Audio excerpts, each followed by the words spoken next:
নাসির উদ্দিন পাটোয়ারী বললেন, বিএনপির মৃত্যু ঘণ্টা বেজে গেছে, বিএনপিরও আওয়ামী লীগের মতো পরিণতি হবে। বিএনপির মৃত্যু ঘণ্টা বেজে গেছে, এটা আমরা আগে বলেছি, তাদের মৃত্যু ঘণ্টা আরো জোরে বাজতেছে ইনশাআল্লাহ। মিলিটারি কু বারবার করার প্রচেষ্টা করা হয়, তাহলে তো আমাদের নতুন করে আবার ভাবতে হবে।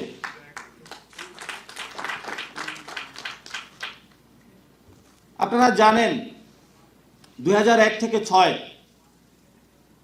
বাংলাদেশে এমন কোনো জগৎ ছিল না যেখানে দুর্নীতি করা হয় নাই।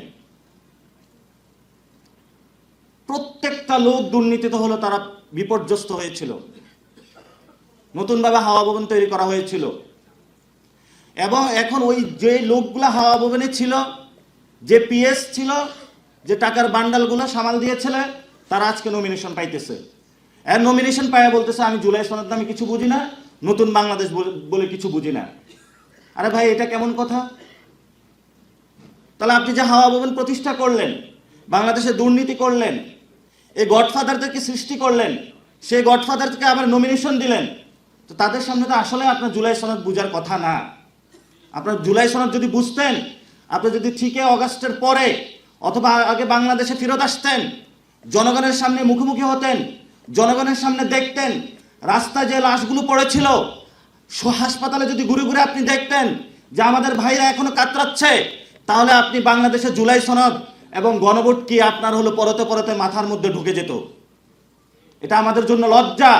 বাংলাদেশ স্বাধীন হয়েছে, এখন আপনি আসতে ভয় পাচ্ছেন না। আপনি যদি ভয় পান, কাকে ভয় পাচ্ছেন আপনি? আমরা তো ভারতকে ভয় পাই না? আমরা কি দেশে চলাফেরা করি না? আমাদের কি স্নাইপার ওই সময় 5 তারিখের পর 8 তারিখ পর্যন্ত গুলি করার জন্য ঘুরে নাই? অসংখ্য স্নাইপারের মধ্য দিয়েই তো আমরা জীবন অতিক্রম করেছি। ইদানিং শুনলাম বুলেট প্রুফ গাড়ি কিনেছে তারা। তা আপনার যদি বুলেট প্রুফ গাড়ি হয়, বাংলাদেশের 18 কোটি মানুষের জন্য তো বুলেট প্রুফ ট্রেন থেকে পাবলিক সার্ভিস সবগুলোকে আপনার বুলেট প্রুফ করতে হবে। আমরা এমনি একটি কাঁটাতারের বেষ্টনীর মধ্যে রয়েছি। সীমান্ত থেকে শুরু করে বাংলাদেশের সিভিল সার্ভিস থেকে শুরু করে প্রত্যেকটা জায়গায় আমাদের জীবন বিপন্ন অবস্থায়। আপনি যদি এগুলো নিশ্চয়তা বিধান না করতে পারেন, তাহলে আপনার ওই দেশের ক্ষমতা নেওয়ার চিন্তার অধিকার আপনার আসতে পারে না। এখন অনেকেই কথা বলে যে আমি নাকি বিএনপি বিরোধী বেশি কথা বলি। আরে ভাই, আপনার মধ্যে এত দুনিয়ার ময়লা আপনি লাগিয়েছেন, জনগণের সংস্কারের বিরুদ্ধে আপনি গিয়েছেন, গণভোটের বিরুদ্ধে আপনি যাচ্ছেন। আপনার সাথে তো সমঝোতা জোটের দূরের কথা, বিএনপির মৃত্যু ঘণ্টা বেজে গেছে, এটা আমরা আগে বলেছি, তাদের মৃত্যু ঘণ্টা আরো জোরে বাজতেছে ইনশাআল্লাহ। এবং আওয়ামী লীগের পরিণতি বিএনপির পরিণতি হবে। আপনারা মনে করছেন আমাদেরকে 2টা আসন দিয়ে কিনে ফেলবেন?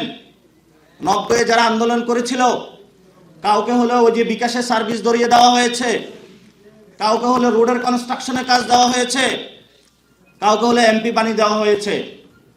আপনি 2টা আসন দিয়ে 3টা আসন দিয়ে আমাদের কিনতে চাচ্ছেন? এই স্বপ্ন বাংলাদেশে আমরা জীবিত থাকি বাস্তবায়িত হবে না।